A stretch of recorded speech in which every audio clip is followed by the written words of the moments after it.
It's Pete and it's Duncan. Not Lenny. It's Sneedy and it's Mick. We're joined by guests, past and rock and kick. Volunteers everywhere. We applaud. Holy moly! It's the Cob Pod. It's the Cob Pod. Good morning, good afternoon, good evening. It's Wednesday, the 26th of February. We're up in the Braemar room. How we doing, chaps? Yeah, good. Good. Hurrah. We've got young Mark Duncan and not as young Pete Christie. Don't be cheeky now. It's been 3 weeks since we last. I know. Since we It's a last long met. time. How you doing? Yeah. Good half term. What's it called? Half term. I went to Les Miserables last week. Boff. Treated, right? Oui, Okay. boff. 3 hours. Yeah. I mean, it was long.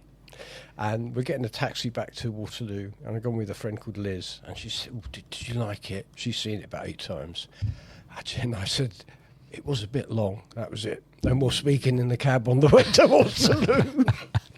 So, yeah, big trouble. So thumbs down from Pete Christie. Oh, yeah. Les Mis. Yeah, massively. Oh well. Duncan, how you been? Yeah, good. I'm all kitted out, so I'm glad they're back at school this week. Yeah. For sure. Yeah, for sure. And we're also joined by a member of the pod who is remaining silent. He's waving away. Yeah, you can't hear him. You can't hear him. He Deaf can't hear Alex. you. We couldn't stretch the microphone for Deaf Alex. So what you might know, might not know, is behind the scenes, Alex is one of the linchpins who keeps The all of glue. the content going. Thank you, pal, for all of that, because without you, Yeah. there wouldn't be diatribe after diatribe of content. I think Miles getting Volunteer of the Year is heresy compared to Deaf Alex. Exactly. So, hello everyone. Hope everyone's well. Hope you had a good. How are you, Mick? Tickety boo. USA. Done a bit of travelling. Yeah. Yeah. Not much of it fun, but it's good. Yeah. Good. What's that place? Camp Forest Walk? What's it called? Forest Walk. Centre Parks. Centre Parks. That's the one. Centre Parks. Dad's 80th birthday. Happy birthday, Dad. Yeah, it was cracking. Yeah, thanks very much. Oh, Happy birthday, Mick's dad. there you go. There's a wee knock at the door here. Hold on a minute. Let's. I can see through the. be? I can see through the window. Here we go.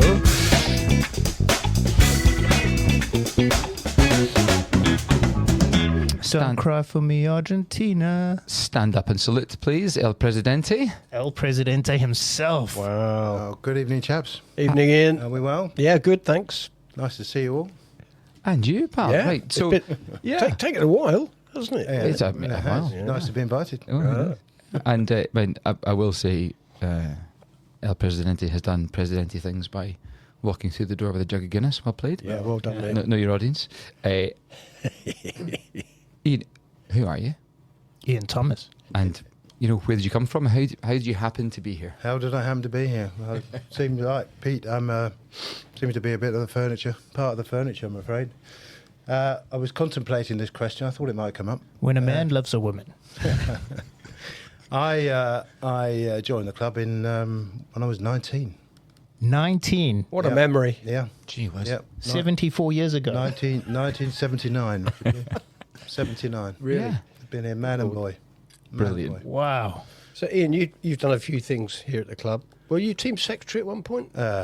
Yes, I was that man on the days of dial-up telephones and Yeah. hanging on the wall in my So first house. you're the original Melts. Yeah, originally I was here before. We used to Mel, post out the usually. team sheet. It used to be typed out Yeah. and posted first class. Yeah. So that's how it used to work. You could not play. Like if you got a letter, that was it. And then you didn't answer the phone on it. From the first day onwards because you didn't let people cry off. Yeah, happy days meeting at Tolworth Station for away games. Yeah. So before leagues, before even combined London Old Boys merit table, we used to play home and away games, and so as an old Serb during the 80s, and then Cobham in the 90s, captained the club in '96. So you did. Fantastic. Right. Yeah. Back in '96, I think we played about 30 games. We In won a just- season. Yeah. Oh yeah, those days, men But were it's men. like 2 games a week. No, but if you had a cup competition like the Surrey Cup, you'd play your Saturday fixture and then you'd play on the day after, on the Sunday. Life was very, very different. Different world. Back Is this before protein shakes? Just massive. This was a quarter of an orange at half time. That's how long ago it was. And Jean Sponge. Sponge. You remember? Yeah. We had Fond memories. We had a St John's lady that the magic sponge. She would come on, and you saw her approaching, you'd get up very, very quickly. Yeah, I've been team secretary, I've been club secretary, and I was chairman for 6 years. Yeah. Before Steve, and while we were contemplating the clubhouse, building the clubhouse. Okay. So we had lots of arguments about how we were going to do it, and I'm very pleased with the way it's turned out, to be honest. Absolutely. Everything except for the shower heads is amazing. This is an old gripe, I think. Yeah, we can blame Lionel for those. Yeah. No, Lionel in charge of M&E, but from a rugby club perspective, it was quite tricky in terms of club were funding it, and obviously there was some arguments about the usage and it being fit for purpose afterwards as a rugby club and not just a venue, etc. So, yeah. But as things have turned out, I think we were the last lottery funded award before the Olympics. We were a Sport England award before the Olympics, so we were very lucky. We just gone from strength to strength. First weekend it was open, there were a few people here that said it wasn't fit for purpose. We had middies up here running around with muddy boots on and stuff, and people were screaming blue murder that the carpet was going to get ruined and all sorts of things. And that's before we had a bar downstairs. So okay, that's right. Yeah, we didn't. It was a little bowly hole. Yeah. So the previous clubhouse was tired and had a bit of concrete cancer and needed to be knocked down. So, and tell me, Ian, what does the president actually do? I mean, other than just being the face of the rugby club? I've tried to do as little as possible over the last 40 years, if I'm honest. Lionel was president for 10 years before me, and he left a legacy of being the friendliest, most welcoming club in Surrey, and I've tried to continue that legacy, really. I've tried to focus on the seniors. I'm trying to get into the minis and the youth now, but it's it's a very big club to get around everybody. And as a senior player here, I've played rugby here for 25, 30 years nearly, so my heart's in that changing room. Yeah. We've had officials here who have never played for the club, and I've worn the shirt. I know what it's like to play for the shirt, and I know what it is to be absolutely wiped out after a game and sat in the changing room not able to move. So I've been trying to be a players president, a players administrator, but I've just agreed to sit on committee. All right. So just to try and help out a little bit with a few things. I think Louise Pike and Matt, heavily involved in things. The First Lady got involved in the ladies' lunch last year, and I think has co-opted a couple of friends to help next year. So your brother played here, didn't he? Michael, yeah. Younger brother? Yeah, slightly younger. Yeah. Oh, does he prop? He was a hooker. There you go. Good enough. My hooker. Oh, And Mickey Blue. Yeah, he was a much better hooker than I was a prop. So. Still playing? Is he free next Friday? No, Say we run. unfortunately not. No. I saw you put your boots on in Jamaica. Yeah. And then pulled up in the warm up. Yeah. Very wise, Ian. Yeah, wasn't me. I think Sneedy played it tactical. Actually, I think lads in the second half we'd be fine. You don't need it. I was all for coming on. I got a damaged ligament in my right leg, so I can't really perform like I used to. Yeah.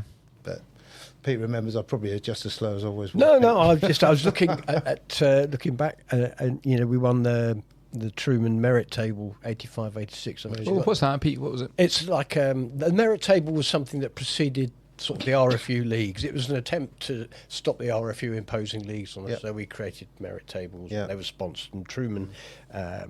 We won it in 85, 86. I got the photograph at home, which Ian is in with a few other older guys. And then about, I guess, 27 years later, we were in Jersey at the... goodness. Of all things, a veteran... I'm sorry, but I've just got to describe that reaction from there was equal parts of shock and joy came across your face there. We often wonder whether there's a statute of limitations on tours, you know. Yeah, there is, correct. What goes on tour stays on tour. Yeah, I think a that's, veterans tennis-side tournament, and with a ridiculous was it idea. tax-free? Over at Jersey, and we actually won the bowl competition. We very wisely got knocked out of the main competition. The old classic one too. Went for Well the played. bowl. Well So played. were you two both original All-Stars? Yeah. Excuse me. Yeah. Graduated to an all-star. Yeah, Nice. from I sort of floated between the ones, twos, and all-stars, and I left my boots in a hotel room in Prague in 2007 As you do. On an all-stars tour. Sounds like the start of some sort of ITV murder drama. That's like the Richmond Heavies. There, you have to have played for the ones to play for the heavies. So, yeah, that was they're quite an outfit. Nice. Excuse me, sorry. No, Ian, you've obviously, you said you've been part of the furniture, but you've had multiple roles as you've gone through, and now the esteemed president. What's your favourite memory? I'm going to say, sorry, I'm going to be sharpening it up. Your favourite non-playing memory? Non-playing memory of the club. I think seeing it now, I take a lot of pleasure in it. I take a lot of pleasure in the fact the club is in rude health right now. So now I'm 40 odd years down the road at the club, and it's never ever been in as better health as it is now.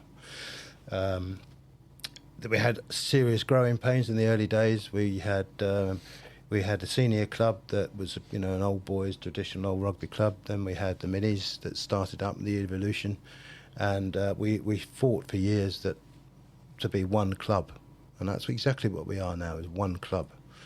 We had previously a mini section, youth section, senior section, and there would be a lot of arguments between who was actually in charge of the place, and actually now we are truly one club, and I'm very, very proud of that. Very proud of that. That's a pretty good answer. Yeah. Tremendous. Yeah. And I have to say, you guys and the All Stars now are pretty much at the right at the fulcrum of all of this. I mean, your mini dads, your coaches, and you contribute enormously to the well-being of this place. Cracking. Now, It's brilliant. Who's your favourite player in the ones right now? Well, I have to say, I mean, Lips is to me He's the dog. He's also loosehead. So he's loosehead my old position. So yeah, I think he's a cracking, and he's probably a little bit underrated. So I think he's done a fantastic job with the ones. So, okay. class, in my view. amazing. Do you want to hang around for the rest of the pod, or have you got something? No. Somewhere to be. Loads of Guinness here, so I'm very happy. We've lost Very happy. Eleni, so Yeah, there we go. Because I can see. Duncan, can you see through the door from where you are? yeah, You can see. I think there's somebody waiting there for Okay, us. so we actually generally don't know who that is. So here we come. In you come, Mr. Guest.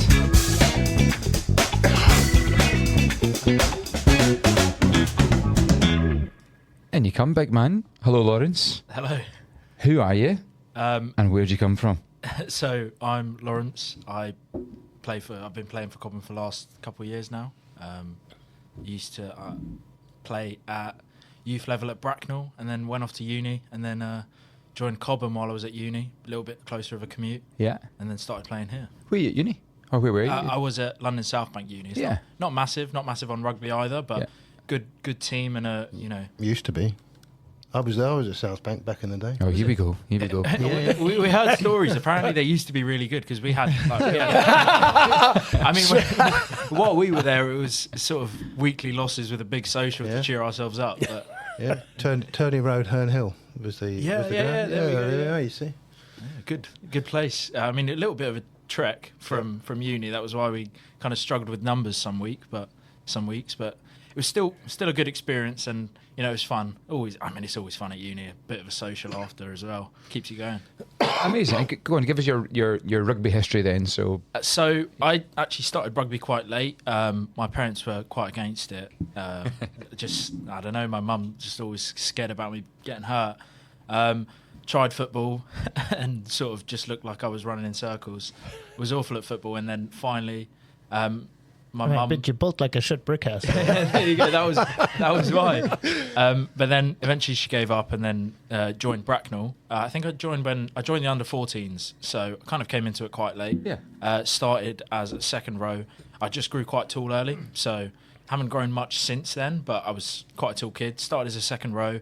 Eventually ended up as a 8, and then I think it was under-16s moved me to the wing, and then we joined Colts, and right I think it was March of Colts year COVID happened, so it was sort of a year and a half, didn't really know what we were doing. It was kind of that whole like touch, stay away, and no scrums. It was weird rugby.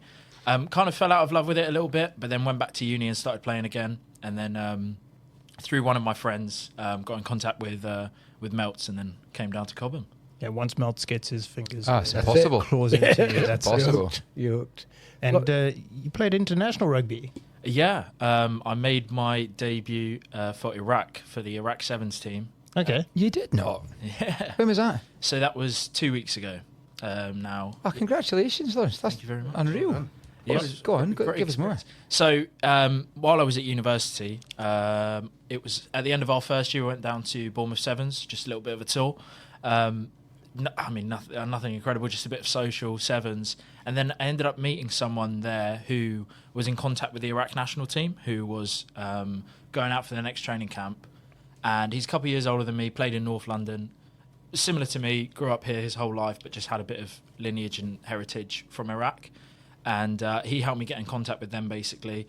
And it's not a massive sport in the country, but certainly within the last 10 years, they've had a massive sort of push and growth in the sport. And they were looking for people that were playing overseas. And through him, I managed to get in contact with them. Initially made contact with them in first year. They had issues with funding, and it wasn't a massive sport. Yeah. So obviously, being a student, I wasn't able to cover travel costs or anything like that. Couple of years went past, and then they've got Olympic Committee funding now, and the sport's really growing again. And so they were able to cover travel costs and cover costs of training camps and really build the sport. So now we've got a couple of players internationally that sort of travel when there's tournaments on and stuff like that. So was unable to travel just because of travel restrictions to certain countries, but now the most recent tournament was held in Egypt, the Arab Sevens Championship. So it was held in Alexandria on the 14th and 15th of February. So we went to... Is that underwater? not quite sure. It wasn't when we were there anyway. But What's it like playing on sand? that's what I thought. So my thoughts were we were going to... I didn't know where I was going. I mean, I knew I was landing in Cairo, and then we had a 3-hour drive ahead of us. Landed in Cairo, got in the car...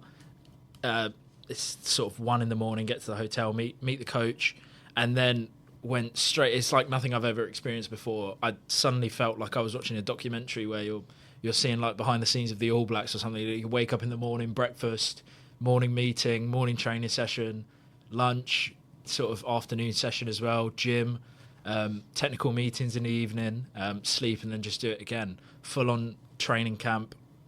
Again, like kind of sort of knew what I was going into, but it was just a lot more sort of structured than I expected. It was an incredible experience. I think for me, playing consistent rugby has always been something that makes me better. So sort of playing week to week, I think it's just maybe the focus kind of drops off a little bit, but playing twice a day, every day, by the time the tournament came round, everyone was really in the zone. It was a really good experience to be around the lads. Also thought it'd be a bit difficult sort of with the language. I don't speak any Arabic, and there was only a few of them that spoke bits of English. So didn't know what it was going to be like going into that environment.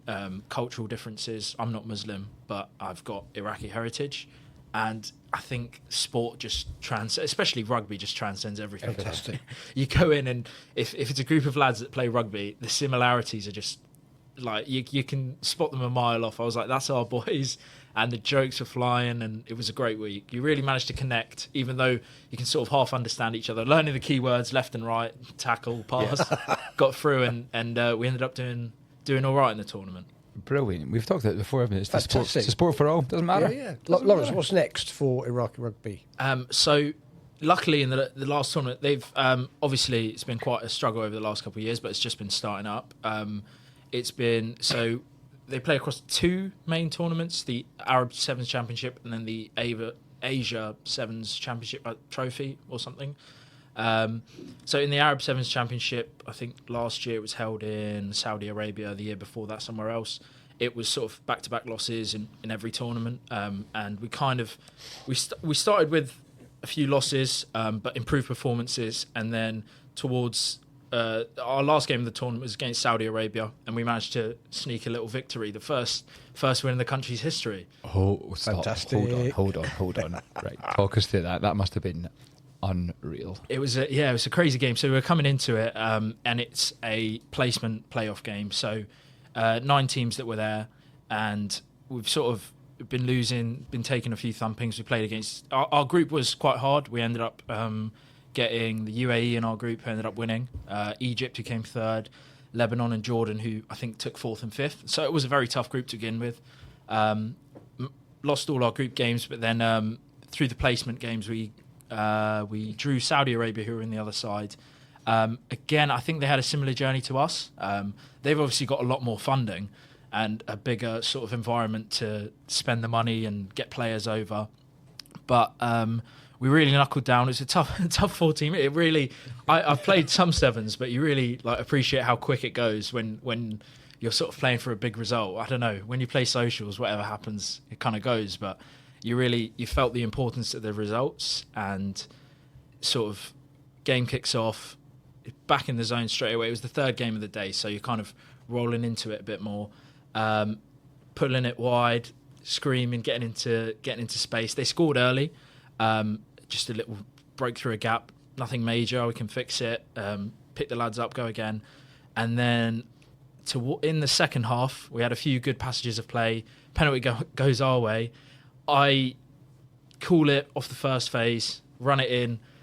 Apparently I didn't release. I mean, I don't know. I've watched the footage, and the ref kind of his hand signals looked like it said that I rolled too much, but I don't know. I just literally presented the ball back. But probably a French ref. Yeah, that's what I thought. No. And then the opposition tried to pick the ball up, and it dropped onto my foot and got kicked away somehow, and then I got a yellow card. So they won because of you. It was looking really squeaky all of a sudden. So I'm running off, and I was devastated. I was like, oh no, because you don't know how long's left. Run off, and then I've got the assistant ref in my ear. 1 minute 30 seconds, 1 minute, you were just on as quick as you were off. And okay. It was crazy. 2 minute yellow cards. Yeah. Is that right? 2 minutes? Yeah, 2 minutes. So while I was off, they actually scored. So we scored, sorry. So we score, nudge the kick over. We're up 7-5. And then I come on, I think 1 minute 30 left. Couple more tackles, get a penalty, boot it up, line out, turn, take it short, and literally just run straight. I got tackled straight into touch. And that was the victory. We managed to get the first win. Celebrations were nice, but they got us off the pitch pretty quickly because there was I think it was the 3rd place playoff next, and they just wanted us off. Get the important games on. But it was a great experience. It was amazing to be around, and you could really feel the energy. A lot of those boys have travelled to the previous tournaments the last 3 years and just been taking losses upon losses. Oh, man. And you could just for me, obviously, I'd been through 5 losses on the 2 days. They've been through a lot more, and you could feel that the work and the energy, kind of, that was where it was leading, and hopefully it's just the start of something great. There's a Netflix special in there somewhere. Yeah, No, definitely. 100%. I was looking for the cameras, couldn't find them. That's when I'm playing. I'm always looking for the cameras. But then we've got the Asia Sevens tournament coming up at the end of this year. I think that's going to be held in Bahrain. So it's pretty cool. It's kind of countries that I wouldn't really think that I'd cross paths with or travel to. So that would be really exciting. And the Asia pool of countries is a lot wider as well. So you get a wider range of abilities, and we'll hopefully put in a group with countries that are sort of more similar to us in level, a bit more competitive, and have a chance to kick on and hopefully go further in the tournament. Lawrence, what about 15s? Is that something on the horizon? 15s, it is. So we're looking at, or we've been told in June, there's a little 3-way fixture. I think it's us, Lebanon, and one more country, and that's just a little bit of practice. 15s isn't massive because they're sort of focused on 7s just purely because of numbers and because of the tournaments that are available to them. 15 tournaments for those countries aren't too massive at the moment, so it's sort of just about getting it going in the same way they did with 7s in 2017. That was when they started. Getting the 15s going now, and obviously I'm still 22, so hopefully I'll be rub it in. Yeah, I'll be. No need for that, really. No need for it. Sorry, gents. But hopefully within the years to come, while I'll be playing for them, we'll have the chance to kick on in that side of the game as well. I mean, I personally prefer 7s. 15s. 7s is tough, especially being in that competitive environment. But 15s is hopefully coming soon. Excellent. I mean, I've got one last question because I've played in Oman once after coming from the cold in Scotland and then played in Oman. What was that like going from, because in February, at the start of Feb here, it was 0, wasn't it? We were playing on a Saturday when it was just above freezing, and games were, are they on, are they off? And then you jumped into, what was that, Alexandria? It must have been mid-20s, late 20s. It was so it was colder than we thought. We landed in Cairo, and Cairo sort of sits low 20s. When we got to Alexandria, it's up on the northwest, up by the coast, so sort of sat between 16 and 20. It was obviously a bit warmer, but it was nothing crazy. It's still a bit of a change considering that a lot of the games have been called off in the last couple of weeks before that. So you're kind of going in off training sessions and not sort of game fitness, but it wasn't too tough. The ground was definitely still hard. It was a bit of a change. I mean, the training pitch and stuff was kind of got me a bit worried. You know, what are we going to be playing on? We'll be smashing my arm and leg into the ground. But the pitch we ended up playing on was in Alexandria Stadium, full on set up. Class! And it was great. Yeah, we had the stands were full of Egyptian fans, but still making noise, and it was a really good environment to play in. Cracking. That's fantastic. That's so good, mate. Well played. That's absolutely awesome. Hold on. Is that us had 2 international 7 players back to back? Yeah. On the pod? We have, yeah. There's a problem here, Lawrence, right? And the problem is that really good things happen to people that come on the pod. It's true. Yeah, it is true. It is true. Finn Baxter. Yeah. Carl Dixon. Yeah. Yeah.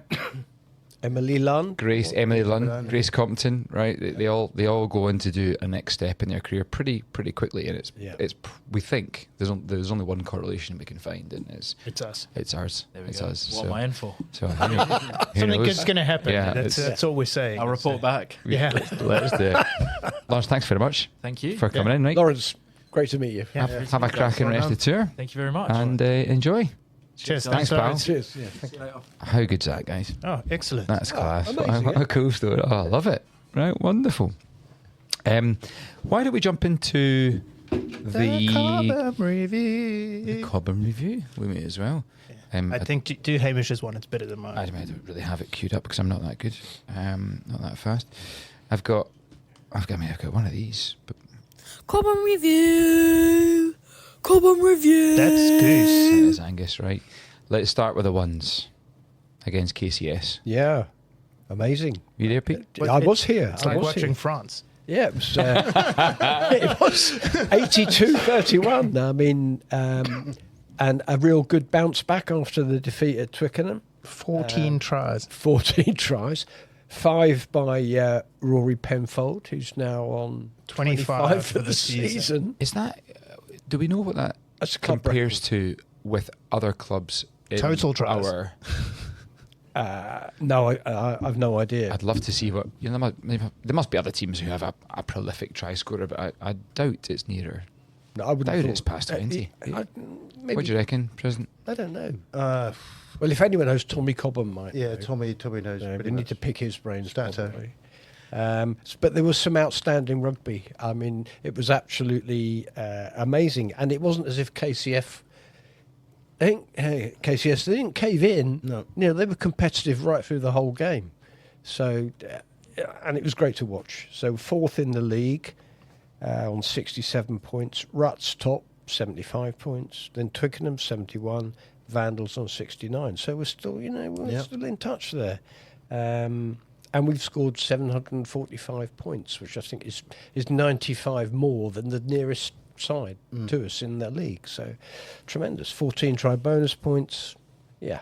That's the way to do it. The boys are enjoying their rugby, aren't they? Aren't they throwing just? it around, Aren't they just? Was it Marcus's first game on the sidelines? It was. That's cool. I think Billy was away with a school trip. It was, yeah. Okay. So Marcus was actually down here. See, great things happen to people that come on the pod. It's true. This is Another it. We've got it. example. Yeah. It's He- like a he- serum. He played touch with us last week Wednesday when it was the mixed vets and the ones. Yeah. And I'll tell you, he's quicker. Did you just get him on the He's outside? quicker. He's quicker in 2 meters than I am in a car downhill. So a great performance against KCS. Yeah. It's Eastbourne away this Saturday. Yeah. Yeah. Eastbourne away. And You then guys- Trinity at home Okay. On the 8th of March. on the 8th of March. What else is happening on the 8th of March? Well, there's a big the old Surbitonians former players lunch. I mean, that's a big event. There isn't a spare table. All the tables are gone. So this place will be full. Was it 127, something like So that? yeah. Are there going to be lots of cars left in the car park? I imagine, Mine will be. Mine will be. I can Good. guarantee Good. it. I imagine Yeah. so. And it's also the Braemar Allstars AGM, a very exciting event before. Sorry, what was that? How rude. So younger age groups, Mick, we've been half term, but there were 2 weeks before that, right? So everyone's been off skiing. Obviously, this is Cobham. Yeah. Ding. Ding. Good. But we have pulled together some of the comments and on the fixtures that happened over the previous 2 weeks, and a bit of a review of the season so far for others. First of all, some of the matches. The Colts played their final cup match away at Twickenham, which is Coach Sims' old boyhood club.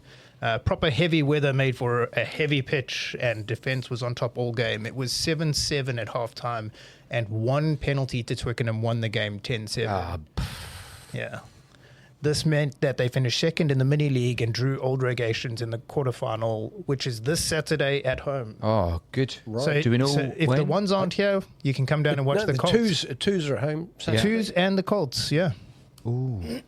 Good luck, lads. Good luck, Colts. Yeah, that should be a good game. Colts also played 2 friendly fixtures, the first against Reading RFC, a comfortable win 42-12, and secondly, a narrow loss against Reeds. Both played in good spirits. Excellent. Great. I think the under 14 boys. Yeah, they gave us a voice note. Gave a nice wee Yeah. voice note. Here we go. Hello, Cob Pod. Owen Ashton here, coach of the Cobham Under 14 boys, with a bit of an update on our Waterfall Cup season so far. Is that Owen, who hasn't played for the Vets since that pass that just went through his hands against Sutton? You're never letting that go, are you? No, Yeah. apparently not. Yeah. The Under 14 boys have entered 2 squads this season, the Tigers in Tier 1 and the Lions in Tier 4. Both squads have now played 4 games with 1 remaining. Going into the last fixture versus London Welsh, the Tigers can finish top seeds in their group, having beaten Wallingham, Guildford and Wimbledon Warriors. The Lions play Old Emmanuel this Sunday, hoping to finish with another good performance after wins against Rosin Park and Old Cranleans. Most pleasing aspects of the season so far have been the use of 49 players across 2 squads, with 25 players having represented the Tigers. Winning's not been the primary goal for both teams, as keeping it to our patterns and defending with a high line speed have been the main aims. Interestingly, the matches that the teams have achieved their goals have resulted in wins, so we've learnt a lot from that. We look forward to completing the Waterfall Cup on Sunday, so come support the Tigers, who kick off on the AGP at midday. Oh, brilliant. Owen, hold on. It's 3 games this weekend. Can we just a little note to the other coaches? That's how you do it, guys. Like we'd love voice notes from the kids summarising the games and stuff, but actually, Owen, thanks for doing that. I was chatting to Owen on the pitch. Well, and that's how you can tell how Owen is all over quick high defensive line, because when we were playing on that pitch, he just did nothing but shout at us for the entire. That's good. Yeah, but he did. It was quite interesting. You know, a couple of years back, got the result. Yeah, they were focused on it. It was a W. It was a W. It was a W, and the kids weren't enjoying Got it. the result through how you're going to play the game. I mean, fantastic. This is about enjoyment for the kids. I thought that was really good. Thanks, Owen, and to all the other coaches. That's how simple it is. Chuck us a wee voice note. You'll be, before you know it, you'll be getting tapped on the shoulder by someone listening to it, offering you a job. Who knows?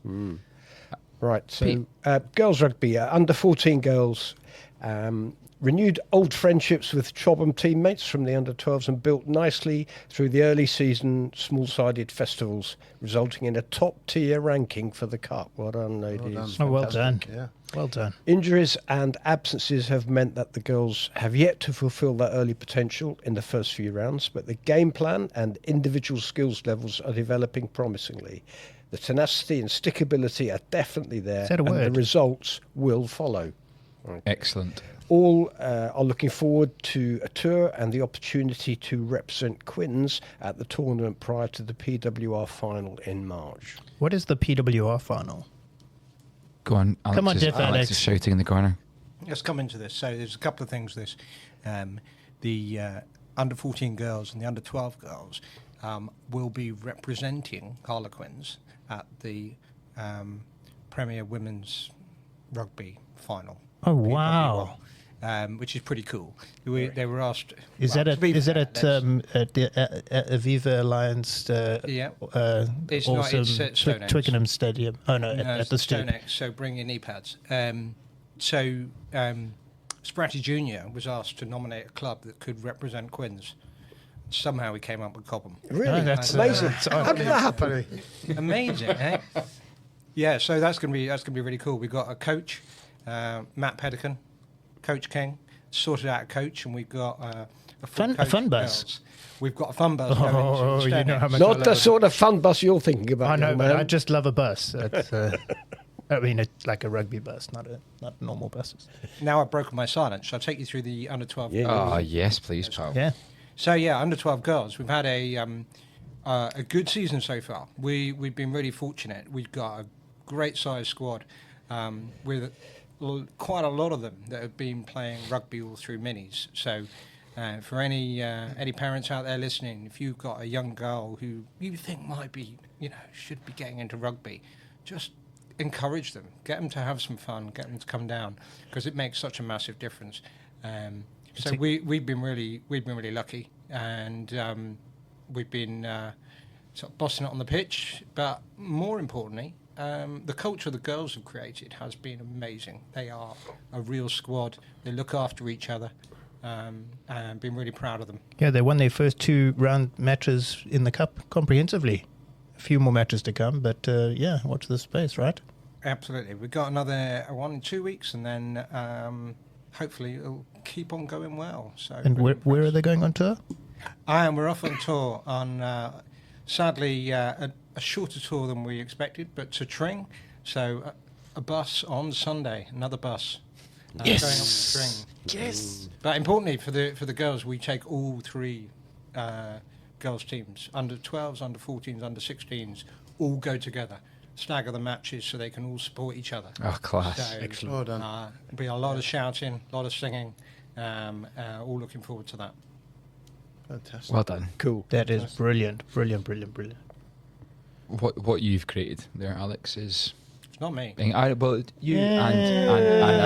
mate. But there's, again, I'll use the word linchpin. If it walks like a pig and it smells like a pig. Well played. I'm going to talk a wee bit about the under-12s. Yes. In particular, so we've got a development squad and a performance squad. They're both doing pretty well. Our wee development squad has struggled. Did we put ourselves in the middle tier? Was that the wrong choice, or did we follow the instructions that Surrey Rugby gave us to the letter and thought that was a good idea, or should we put ourselves in the bottom? But we don't know. But what we did do is we went to Vandals 2 weeks ago. The ref, who was a vet, and I recognised him when the two of us had a right good laugh, who was an unbelievably good ref. Like, what a great ref and coach. and they put out a development squad rather than putting out their squad that we should have been played. And it was just a wonderful game, because I think by that time our team of boys had just gone and been nilled like 2 or 3 times in the bounce in terrible weather, and they went up for it. And in this game we might have lost 7-5, but the boys loved it, because they were finally playing in a game that was competitive and fun. And I don't get why in so many age groups they have these qualifying games in the autumn. It only takes 2 or 3 games for you to get an idea of where your team is. Yeah. Rather than under 12 level, under 14 level for the girls, you've got to pick. And if you get it wrong, the rest of your season can be really quite painful on the pitch. yeah, and that's it. And just that last the Sunday just gone, we invited the development teams, kind of outside from the Waterfall Cup, and the development teams from Ironsides and Camberley came together. We did a bit of a wee round robin, and it was absolutely brilliant. And I've got to shout out a couple of boys who were phenomenal. I reffed one of the games, and Liam Hancock, who, I couldn't keep up with him. As he grabbed the ball, beat 3 tackles, and ran the length of the pitch, and it was great. That boy grabbed a good try. Little Hugo Newland, shout out to Hugo, who is this unbelievable ball of energy on the wing, and at 1'6" with heels on, still takes out the biggest players in the pack. Now he's getting his tackles just about right. He's making amazing progress. So to Hugo and to Liam and to Monty Hepburn for his performance against Vandals, well done, lads. Very, very proud. That was class. Jumping around a little bit, Go the on. next thing on what I can see on the notes is the seconds game against Battersea, and I believe this was a humdinger, real good fun game, and our the Vets own TC played a full 80 minutes, because the Vets only play 70, but these guys played 80. Down 31-17 at half time. Ouch. Won the game 41-31. So nilled them in the second half, and 24 unanswered. Debut for Devlin Ashby, home debut for Ant Moss, man of the match for Alec O'Connor, who's back since his injury. And Vets playing, we had TC, Dave Hutchinson, and Sefik. And then congrats to George O'Connor for captaining the second team for the first time. Oh, well played. Wow. Yeah. I think George might be coming on Kenya tour. Yeah, so that as you said, Pete, they're here. Yeah, that's what I believe. As a bolter, I think is what you Lions supporting fans would call it. That's the seconds are here at home to Old Tiffs this weekend. I believe they are. Yeah, I'm guessing 2:30 something. Like that. Two. Yeah. So it sounds like there's going to be 3 games here. So it'll be good just to pop down after lunch and have a watch. I think the week after, it says here that That's a big one. Yeah, it's our last home game. Last home game. How's that right? Well, because the last home game was going to be Ruts at the end of the season, but because they didn't have access to their ground because of cricket, we did a swap. So we played the home game at the beginning of the season. It means we have 2 away games after the last home game. Cricket? Was there any cricket today? We got. There was no cricket. Was there cricket today? There were 2 teams wearing the exact same kit. 42 minutes and 55 seconds. Don't to mention. We've got. So how many games after the last home game? 2. 2 away games. 2 away games. Okay. But I think because it. Haywards Heath and Ruts, is it? I think that's right, yeah. But there's also, Tommy Cobham pointed out, there is actually a Papa John's Cup, so there might be a home game against Twickenham, from memory, on the 12th of April. Nice. Okay. But it is the last home league game on the 8th. 12th of April, that's like early Nets time. And we're hoping for a decent cup run. Well, that'd be cool. You know? We don't talk about cricket. Yeah. So hold on that 8th, right? We've got the 1s are at home. Yep.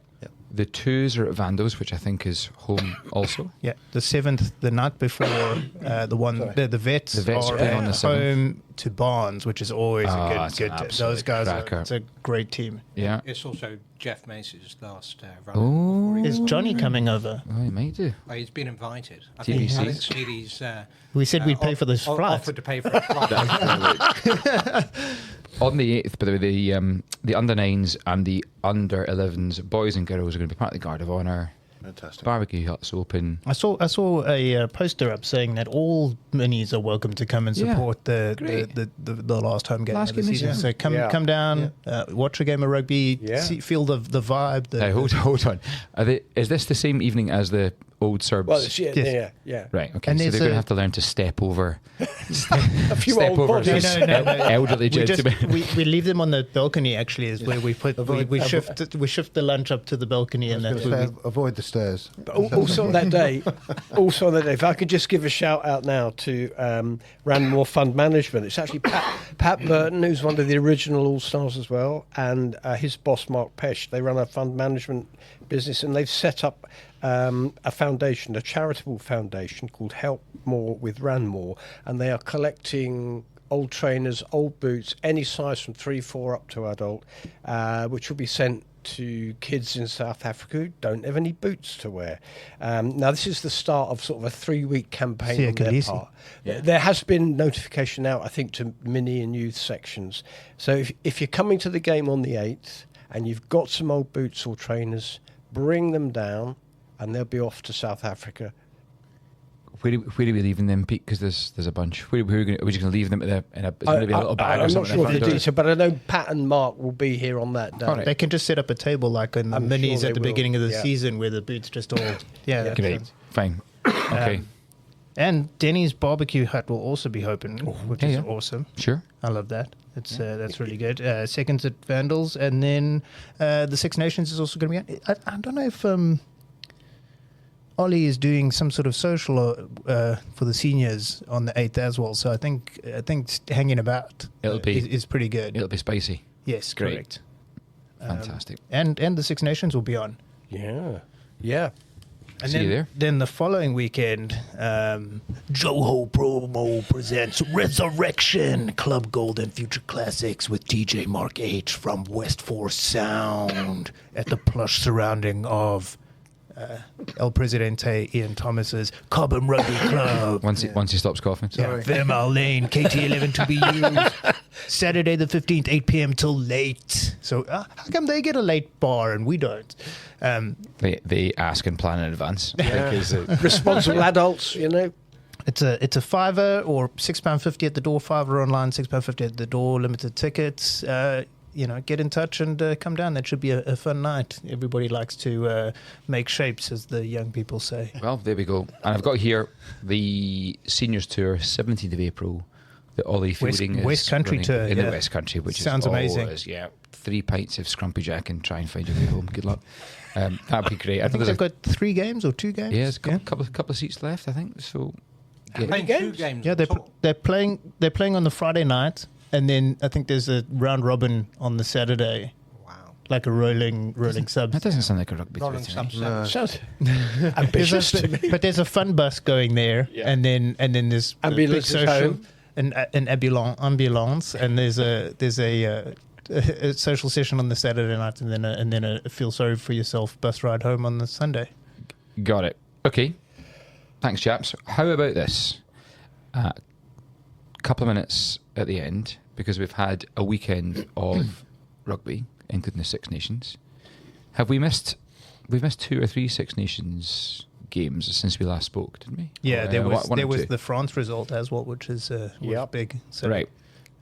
Let's talk. Let's just focus on the weekend just gone. Okay. Best game that you saw. Best first half for me was Italy-France. I thought it was really great rugby.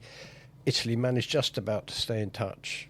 But second half, France just... they were all good. The Wales Ireland game. I mean, that stadium is fantastic. Oh, it is just a magic atmosphere. And Wales turned up and they looked so good. And Thomas Williams was just fire at 9. I thought they gave JGP man of the match, but I thought Thomas Williams was absolutely brilliant in that game. Yeah, they were allowed to play, weren't they? Yeah. Yeah. It's funny. Fantastic. Hold on. I asked you the night before, because you've got a little spreadsheet with your little machine You learning said, is there models. a new coach bounce? Is there a new coach bounce? And I said, not normally in rugby. Come I know on, that's huge. But it must be that they were being held back and like regimented so severely under Gats that the new coach managed to do something. I don't know. It just Ireland put out the Shags. Was it really the Shags? They had their full first choice backs. You know, I think bringing in, Anscombe makes a difference. Anscombe, it's going to make a difference. That connection, having Anscombe, Williams, and it was the 10, 12, 9, 13. And 15 were all Cardiff players, so they knew the attacking Anscombe's formations. Gloucester. Is he? Okay, but the rest. So 9, 10, and 13. Yes. But they'd all played at Cardiff previously together, so there was this real connection. They knew what Sherratt wanted. He was, listen to him being interviewed. He was pragmatic. I think the phrase "even a dead cat bounces" comes in. But does he see he's on a high because he's won 2 in a row? It was good to see. My wife, very Welsh, was absolutely over the moon. I bet she was. I think we all were. It was a great game to watch, and it was nice to see them push Ireland so close. But I think the one thing that I think made a big difference the week before was Dafford Jenkins got injured just in the warm up for the Italy game. He's immense. He's that crucial. He's a really, really solid player, and you've got Will Rowlands who's big. And sort of tries to play that Etzebeth role, but Dafford Jenkins is a quality operator. The prop, Wilgriff. He looked like a walrus. Third professional star or something random like that. I didn't expect to be sat here. I would have looked this up. It's some kind of weird, extreme stat. Like he's only had starting matches. A really low number. My phone's recording this, so I can't. All right, okay. This, but yeah. Let me Google that for you. Look, that Wales Ireland game was fantastic. I felt Wales, deserved a little bit more out of it. But they're definitely moving in the right direction. I think they can be happy with that. Is rugby that sport where we if someone that's been performing as poorly as Wales has, is that 17 on the bounce, 15 on the bounce? I think they've lost something like that. Yeah. That we all just, because there was every group that Rem was like, wouldn't it be great if? And I don't know if that was an anti-Ireland type thing because they're all of the above, Mick. Right. Okay. Fine. We don't get that in rugby as much. In rugby, generally the better team wins. Yeah, in football, it's a little bit closer. Mick might disagree with that. I mean, we did. Oh, yeah. So what Pete's referring to is the underdog winning at Twickenham. No, Alex has got a really good point. But for a good example is how much we all liked Portugal in the World Cup. Yeah, because they were awesome, and it is generally the British like to root for the underdog and a bit of jouet. Oh, jouet! Love a bit of jouet. France were unbelievable. Oh my God. They dominated Italy, and Italy are not pushovers. That was such a good game. That France pack, one giant leaves, another giant appears, and they really are immense. I was looking at the stats. So we go to the England-Scotland game now. Yeah. I was just looking at the stats, and the only stat where England outperformed points Scotland. No, the only stat, the most important one, was our kicking was 100% and your kicking was 0%. Yeah, I tell you 3 what, tries, no conversions. As much as I'd like to needle the English, what I will say, being South African and winning by a point is that's a habit for you. Absolutely perfectly okay. So no, I jest, but I do think that part of it is do whatever it takes to win. Mero was like, we won, and that's all that. And it was the same against France. I mean, you did win 4 tries to 3 against France. So England are turning a corner. That it's not. They're not going to win any. Sorry, Ian. You can have a go in a moment. But they're not going to win any fans. But from in the neutral section. But they're taking a step in the right direction. And I think if you offered them third place in the Tri-Nations, in the Six Nations, it could end up being second. They're in the mix. I think most English fans are happy with the results, if not the sexiness of the play. Ian? No, listen, I agree. Scotland, I thought, were outstanding in attack. 9 line breaks, wasn't it? 9. Yeah. Converted 3 of them into points. You know, England's defence was outstanding in my view. Yeah.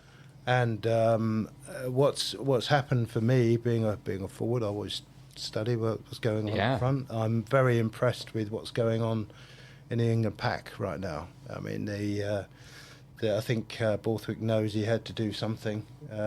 We were pretty awful in the previous era, and I think the going of Marler and Cole, they had to find something. And I think you've got Will Stewart's outstanding. He had a good game. 70 minutes. That's a long time. Did he really do 70? Yeah, he did 70 minutes because he was playing so well. Yeah. And Genge is a unit. I mean, he's 30 years old. He's strong, and he's a warrior, absolute warrior.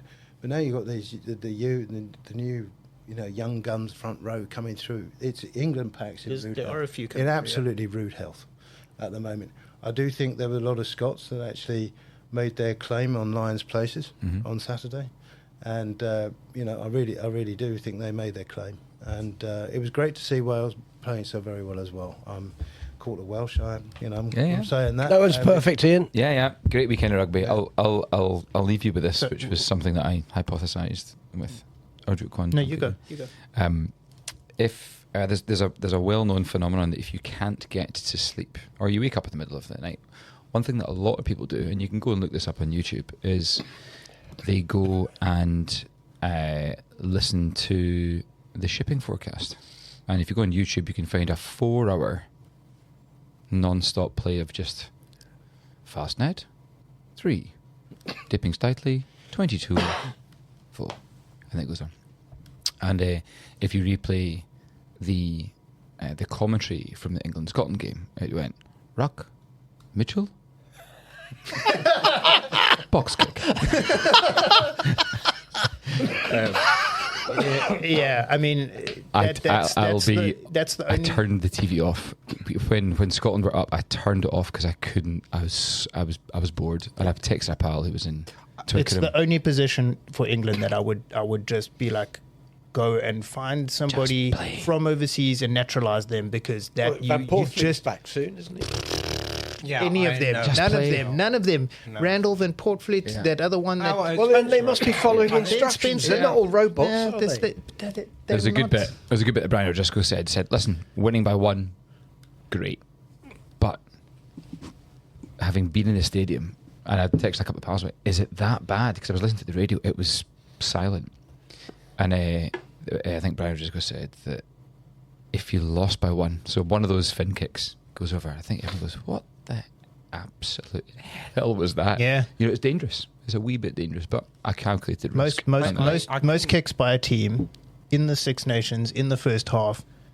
Second most kicks by a team in the first half. That sounds like a niche. That sounds like a niche fact. Right? But the previous game was England versus France in 2001. So 24 years ago, and it's the most kicks in the first half by one team for 24 years. Yeah, it worked. It worked a treat. Delightful.